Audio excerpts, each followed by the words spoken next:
Oi,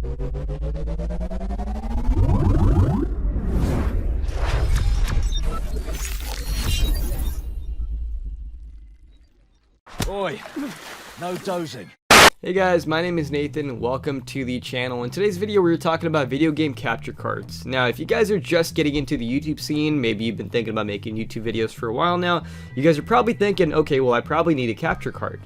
Now there's a lot of option you guys have, right? And especially in 2023 going on into 2024. So the first thing is, if you guys have a modern console, previous gen or current gen, you guys probably already have a pretty decent capture card already built into your hardware. Like the PS5 has a built-in capture device or built-in capture capabilities. So does the Xbox. But they have their limitations, right? You're limited to the FPS, you're limited to the quality of your video, you're limited to a number of factors, and also the recording time. Now, that's when you guys might start to think like, okay, maybe I should have a dedicated capture card, right? If you guys aren't a PC gamer, obviously if you're a PC gamer, you have other software, so you don't necessarily need a capture card. But if you're a console gamer, right, that's when you guys start to look at your options. You have Elgato, that's really been in the game for years at this point, and it's a good solid option, but it's pretty expensive, right? Even the Elgato HD Pro, I think from like 2012 or 13, that still goes for like $70+ in 2023 right now, so that's pretty insane.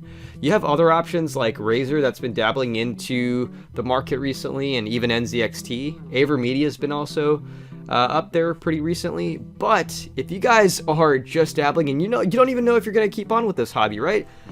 This card right here, the Roxio Game Capture HD Pro, is actually the best price to performance ratio card, in my opinion, out there right now. I got this card way back in 2012, I think, when I first started my YouTube journey, and it actually lasted me until like 2016 when I finally got a Elgato. And the only reason I ended up getting rid of this, which I didn't get rid of, this is actually my original, but the only reason I switched over was because I just didn't, I just wanted to try Elgato, and I was very satisfied with it. But once again, for the price to performance that you guys get, so let's get the price out of the way first, right?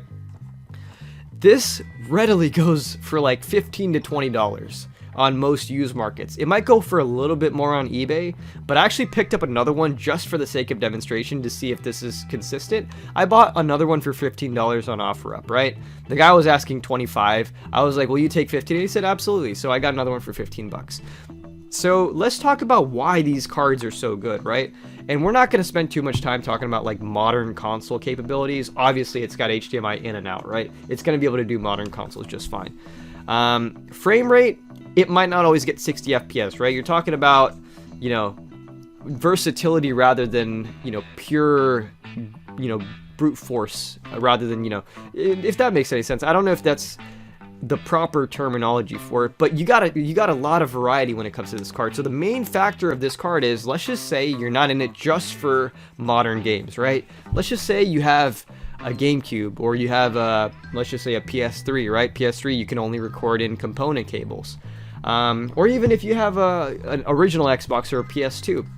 This capture card actually has composite cable capabilities, composite in and out.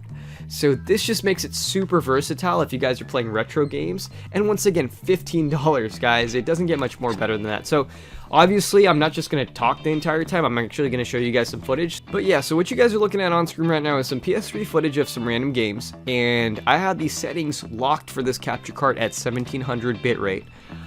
Back in the day, I used to have it capped at 1500.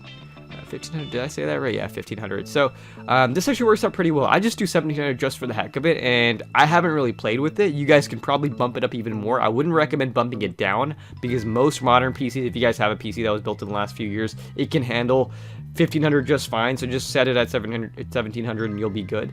As far as the capture software goes, I'll actually leave a link down in the description below if you guys end up getting this card and you guys are having a tough time finding the capture software. Super easy to use, not super mainstream in this day and age. Like, there's not a whole lot of functionality to it. It's literally just stop and start recording, and you guys can switch between HDMI and component. But you're not actually tied down to the Roxio capture software.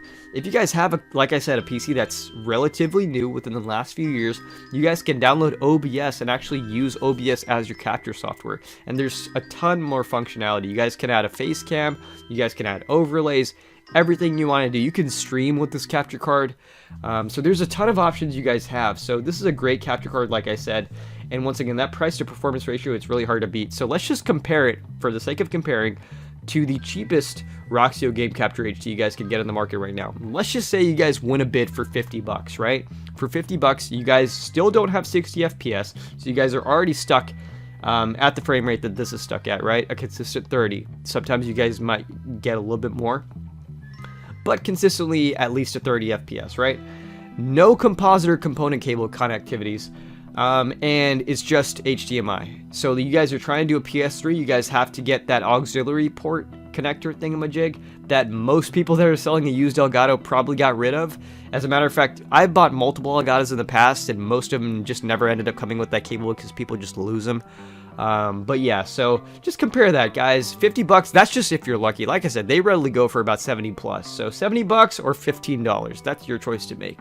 But yeah, hopefully this proved a little bit of a point of why I think this is really a great budget beginner card. Obviously, if you guys, like the hobby, you guys like making YouTube videos, you guys can step up to a better card down the line. And if you guys have a PC, if you guys can get the PCI Express port plugin for the Elgato, that's going to be like super flawless. There's absolutely no latency with that. So that'll be the best, best case scenario if you guys go down the line. But I think this is a great beginner card for you guys. But hopefully this video helped some of you guys out if you guys are, really looking and doing some research on what you guys should get. If you guys have any questions or comments, you guys can reach out to me on Instagram, or you guys can leave them down in the comment section below, and I will definitely get back to you guys. But anyways, take care, and I'll catch you guys in my next video.